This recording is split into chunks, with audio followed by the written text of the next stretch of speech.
Selamat malam adik-adik, kita bersyukur Tuhan kembali mengumpulkan kita hari ini untuk bersekutu bersama-sama ya. Sebelum kita memulai, ya mari kita boleh mengucap syukur kepada Tuhan ya atas penyertaan Tuhan baik dari pagi, dari siang sampai dengan malam ini. Mari kita boleh mengangkat satu pujian. Bapakku datang padamu.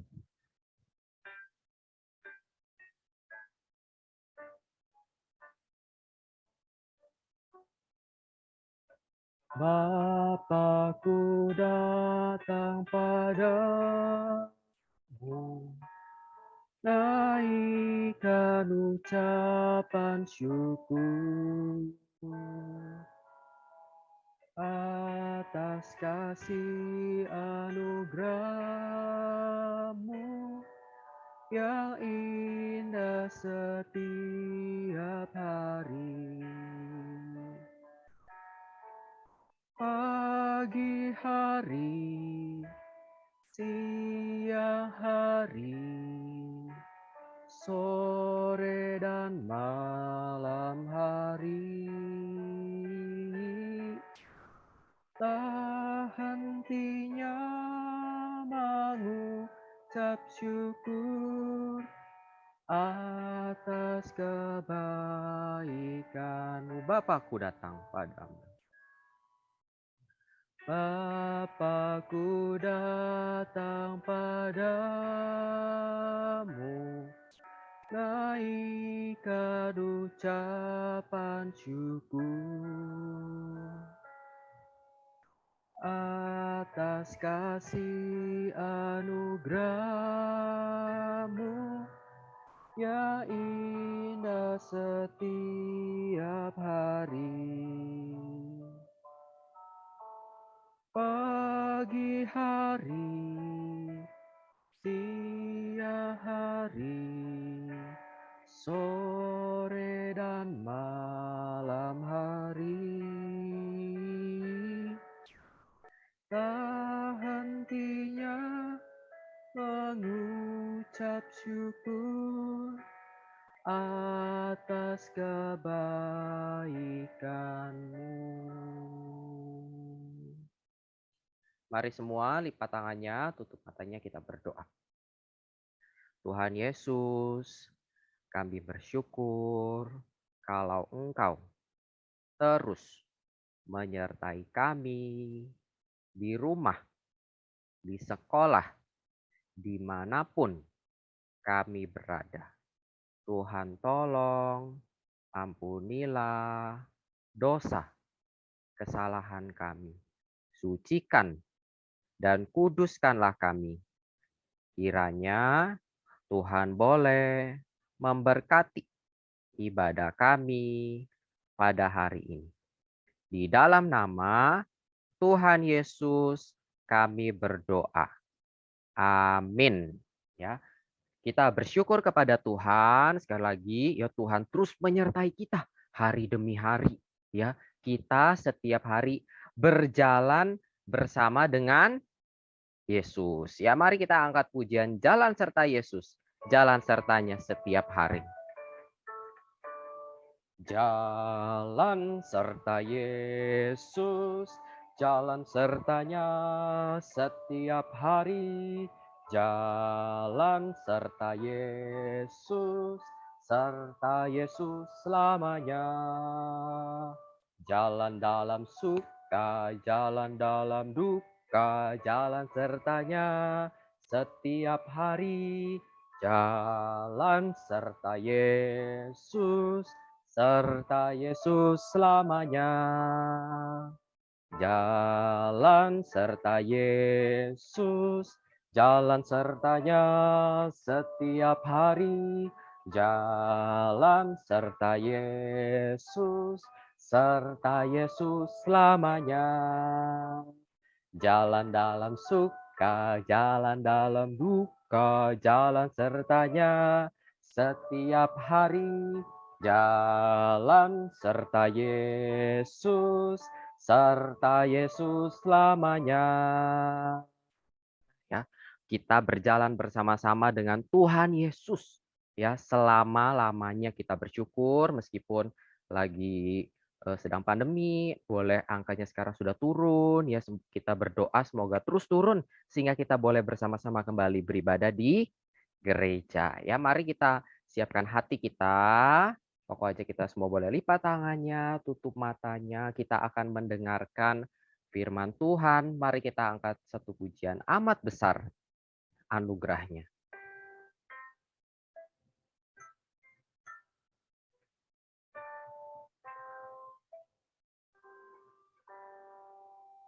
Amat besar anugerahnya yang telah ku alami.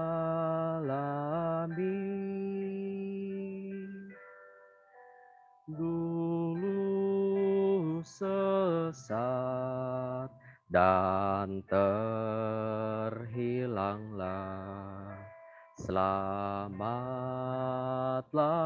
ku kini. Sekali lagi, amat besar anugerahnya.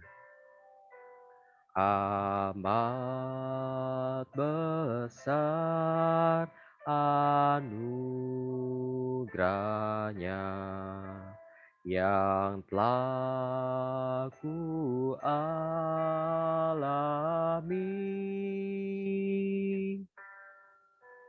Dulu sesat dan terhilanglah, selamatlah ku kini. Mari kita berdoa. Tuhan Yesus, sebentar kami ingin mendengarkan firman-Mu. Tuhan tolong berkati Cici Koko yang mengajar. Tuhan tolong berkati setiap kami boleh mengerti dan melakukan firman. Di dalam nama Tuhan Yesus kami berdoa. Amin. Halo adik-adik, tiba saatnya kita mau mendengarkan firman Tuhan. Kita mau berdoa terlebih dahulu. Mari kita bersatu di dalam doa. Lipat tangannya, tutup matanya, kita mau berdoa. Tuhan Yesus, Allah Bapa kami yang berada di dalam kerajaan surga, kami berterima kasih untuk penyertaan Tuhan, untuk segala berkat yang daripada Tuhan kepada kami. Ya Tuhan, kalau hari ini kami berkumpul bersama-sama lewat YouTube, untuk mendengarkan sedikit dari firman-Mu, Tuhan kiranya boleh berkati kami, Tuhan boleh sertai kami sehingga kami boleh mengerti, kami boleh memahami firman-Mu dengan baik. Terima kasih ya Tuhan, hanya di dalam nama Tuhan Yesus kami berdoa. Amin. Oke, nah hari ini ya, hari ini Cici mau cerita tentang Ribka gitu ya, yang dipinang bagi Ishak gitu ya. Apa sih itu dipinang, kayak dinikahkan seperti itu ya, dipilih untuk dinikahkan kepada Ishak. Nah, cerita ini kalian bisa lihat di dalam Kejadian 24 ayat yang pertama sampai 67 ya. Satu pasal yang panjang, cuman Cici akan coba singkat untuk kalian hari ini. Ya, tapi minggu kemarin gitu ya, kita sudah mendengar cerita tentang Sarah ya, yang mati gitu ya. Abraham yang udah tua gitu ya, Sarah juga udah tua gitu ya, akhirnya Sarah meninggal terlebih dahulu ya. Nah, kemudian tinggallah Abraham sendiri gitu ya, karena dia juga merasa sudah tua ya. Dia sudah merasa sebentar lagi kayaknya saya juga akan mati, makanya dia mau memberikan yang terbaik kepada Ishak sebelum nantinya gitu ya dia juga mati.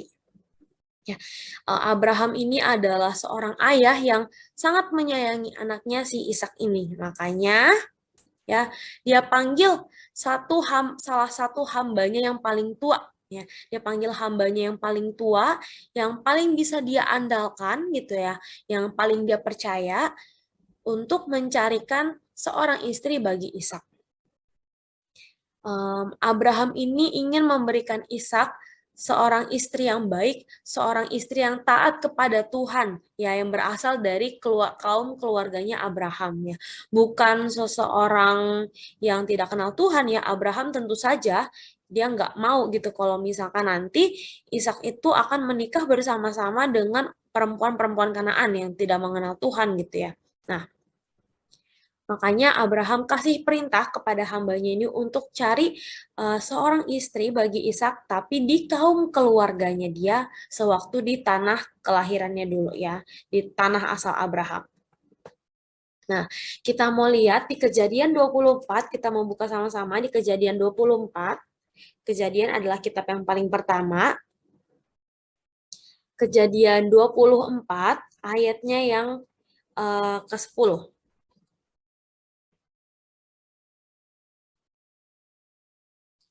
Sudah ya, Kejadian 24, ayatnya yang ke-10. Cici bacain. Kemudian hamba itu mengambil 10 ekor dari unta tuannya dan pergi dengan membawa berbagai-bagai barang berharga kepunyaan tuannya. Demikianlah ia berangkat menuju Aram, Mesopotamia ke kota Nahor. Ya. Nah, kemudian hambanya ini bawa 10 ekor unta ya. Dia juga bawa barang-barang berharga seperti perhiasan, anting, gelang, baju-baju yang bagus seperti itu gitu ya. Nah, ketika dia sudah sampai di dekat kota itu ya, dia berdiri, dia duduk, berhenti di luar kota, di depan kotanya gitu, di depan tuh ada sumur gitu ya. Nah, dia itu berhenti di sumur dan ketika itu dia mungkin agak bingung gitu ya, bagaimana caranya mencari perempuan yang baik, perempuan yang tepat, yang taat kepada Tuhan seperti yang Abraham mau untuk Ishak. Nah, makanya ya kita bisa lihat dia berdoa kepada Tuhan meminta petunjuk.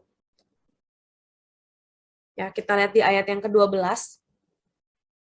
Hamba ini berdoa kepada Tuhan gitu ya untuk meminta petunjuk. Tentu saja karena si hamba ini udah ikutin Abraham dari dulu ya, dari maksudnya dia disebut sebagai hamba yang paling tua, hamba yang paling lama kerja sama dia, makanya dia suruh si hamba ini gitu kan, dan dia hambanya ini juga percaya kepada Tuhan gitu ya, dia membawa hambanya kepada Tuhan.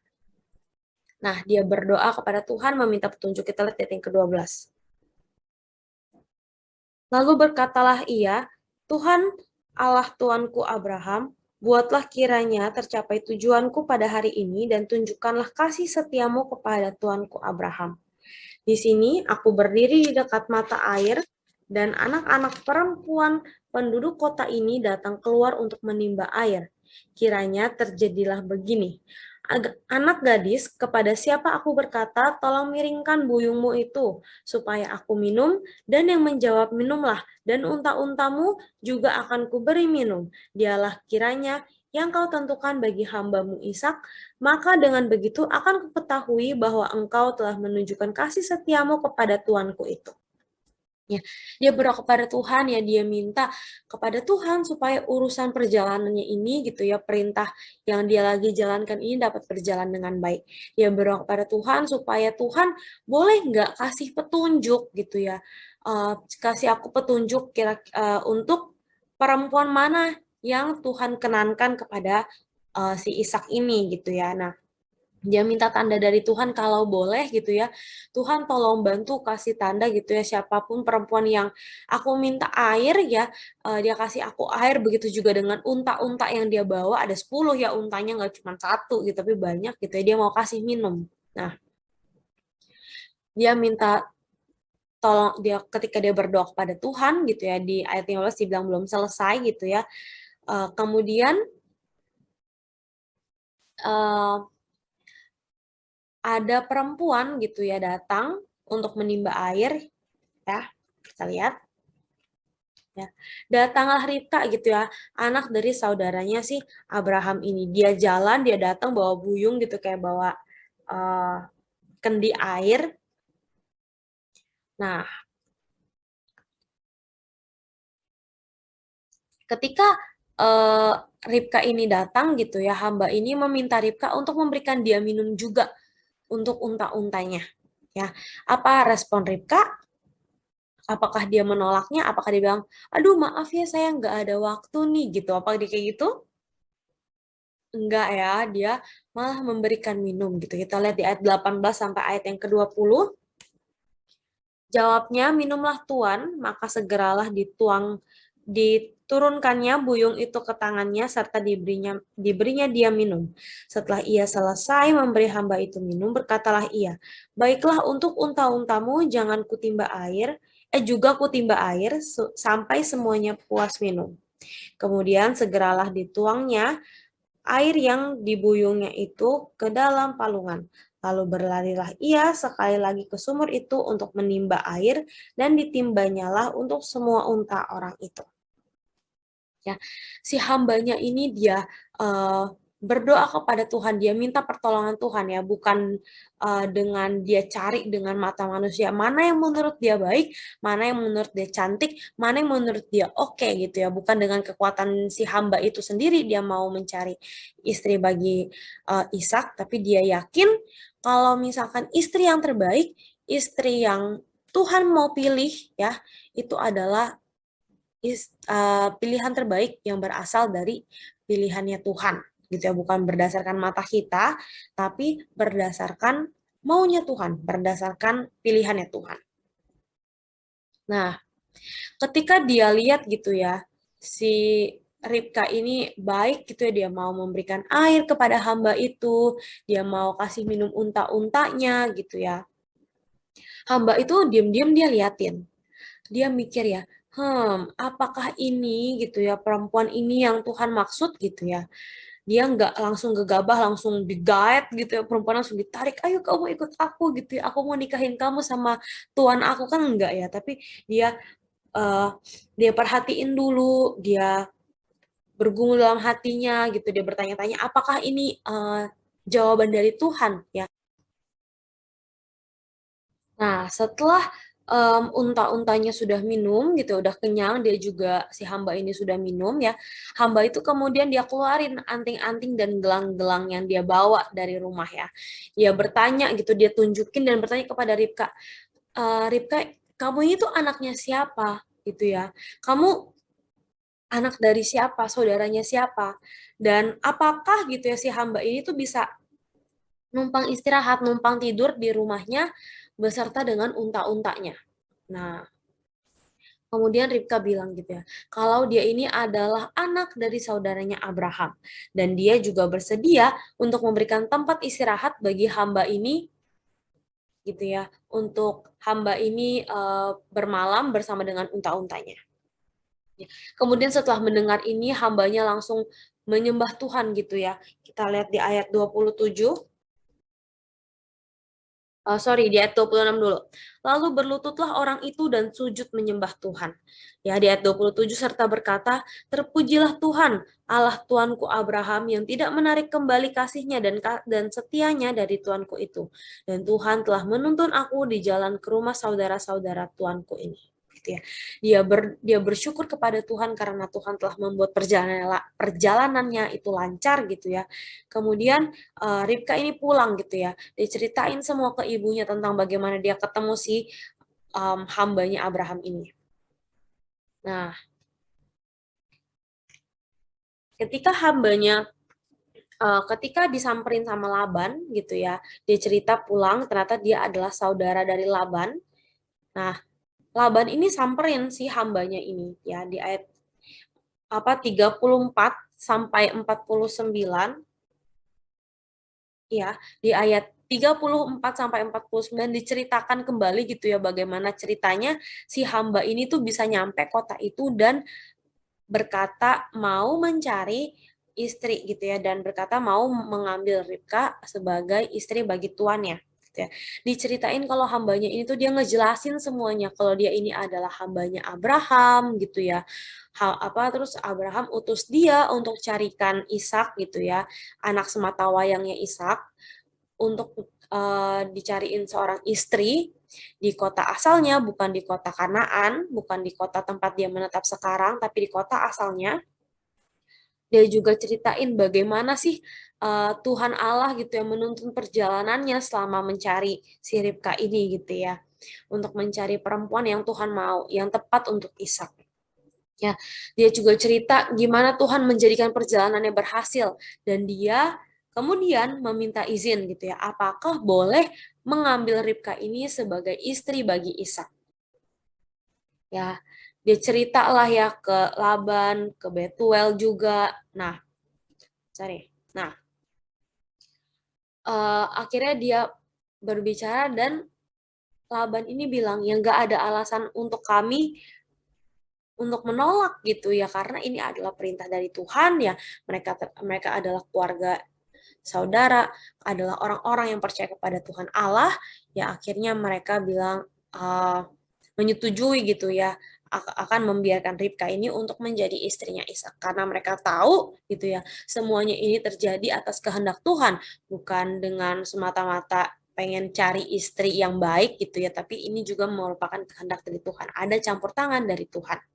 Nah, keesokan harinya hamba Abraham ini tuh harus pulang gitu ya. Dan dia juga harus bawa si Ribka karena dia nggak bisa lama-lama ada di situ. Tapi keluarganya Ribka ini tahan gitu ya. Boleh nggak ya? 10 hari lagi gitu ya. Kami butuh sama-sama bersama-sama dengan Ribka ini tuh 10 hari aja. Nanti habis itu kamu boleh deh bawa pulang dia gitu ya. Nah, karena mereka belum merasa sepenuhnya rela untuk melepaskan si Ribka ini gitu ya karena ketika mungkin gitu ya ketika Ribka sudah dibawa oleh hambanya Abraham itu dia akan pergi jauh gitu ya bahkan tidak bisa ketemu lagi gitu ya dan mereka pengen seperti kayak melepaskan kepergiannya dengan tidak mendadak bisa dibilang kayak gitu ya. Nah, kita lihat di ayat 55 sampai ayat yang ke-56, Kejadian 24 ayat 55 sampai 56. Ya, tetapi saudara Ribka berkata serta ibunya juga, biarkanlah anak gadis itu tinggal pada kami barang 10 hari lagi. Kemudian bolehlah engkau pergi. Tetapi jawab hambanya apa gitu ya?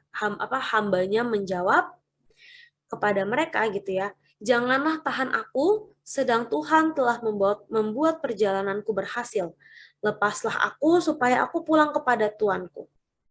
Ya, ketika dia hambanya bilang kayak gitu, mereka keluarga Ribka bilang gini, ya udah deh, panggil aja Ribkanya. Kita coba tanya sama Ribkanya bagaimana. Nah, ketika ditanya gitu, ternyata Ribka setuju untuk pulang bersama-sama dengan hambanya itu hari itu juga gitu ya. Dia mungkin nggak ada waktu untuk persiapan dada-dada sama temen-temennya yang di kotanya yang lama gitu ya tapi dia siap dia ikut hamba itu karena dia tahu gitu ya itulah yang Tuhan mau bukan yang dia mau bukan yang keluarganya mau gitu ya. Nah kemudian ya ketika mereka pulang ya akhirnya mereka pulang bersama-sama dengan hamba Abraham menemui Ishak gitu ya. Nah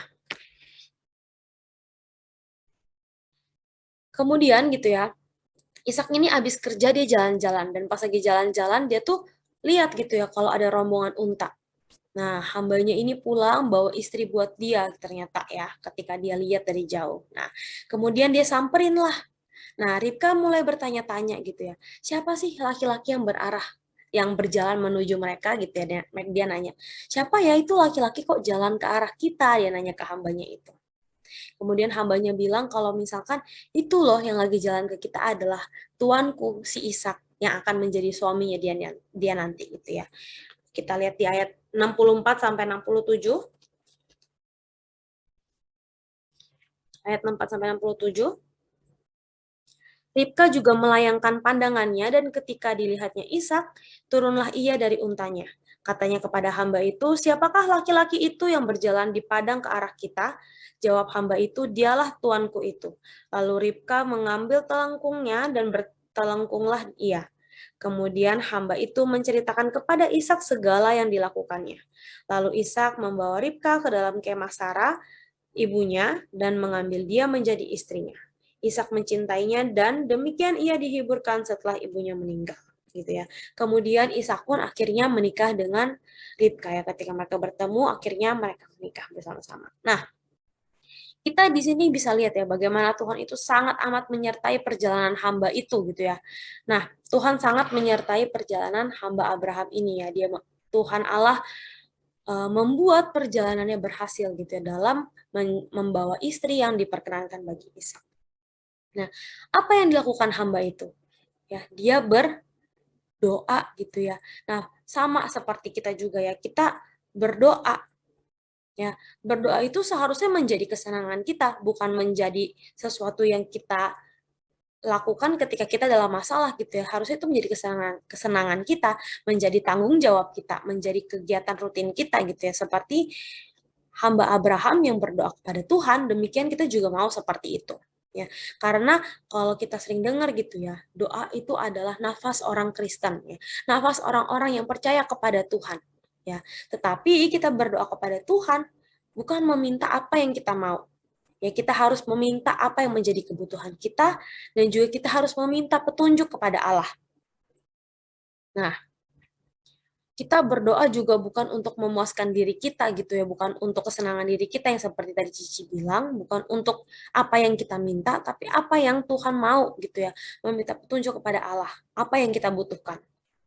Nah, kita meminta petunjuk dari Tuhan gitu ya, sama kayak hamba Abraham itu dengan dasarnya gitu ya, dengan tujuannya kita tuh melaksanakan perintah dari Tuhan ya, supaya nantinya rencana Tuhan akan tergenapi atas kita. Nah, selain itu kita juga memperhatikan petunjuknya dengan benar-benar gitu. Kita harus melihat apakah itu benar-benar tanda dari Tuhan ya. Sama seperti hambanya Abraham yang dia berhati-hati gitu ya. Dia nggak gegabah tapi dia pelan-pelan mengamati. Ya, oke. Sekarang kita mau berdoa. Mari kita berdoa. Lipat tangannya, tutup matanya, kita mau berdoa. Bapa kami yang di surga, kami berterima kasih untuk firman yang boleh kami dengar. Ya Tuhan, kiranya Tuhan boleh terus bukakan hati kami, Tuhan terus boleh jamah setiap dari kami, supaya kami boleh meneladani seperti apa yang hamba Abraham lakukan ya Tuhan. Berdoa kepada Tuhan sebagai salah satu wujud komunikasi kami dengan Tuhan, sebagai salah satu cara kami untuk datang kepada Tuhan dan melakukan rencana Tuhan sesuai dengan apa yang Tuhan mau kami lakukan ya Tuhan. Ya Tuhan, inilah doa kami, kiranya Tuhan yang boleh berkati setiap dari kami. Terima kasih ya Tuhan, hanya di dalam namamu kami berdoa dan mengucap syukur. Haleluya. Amin.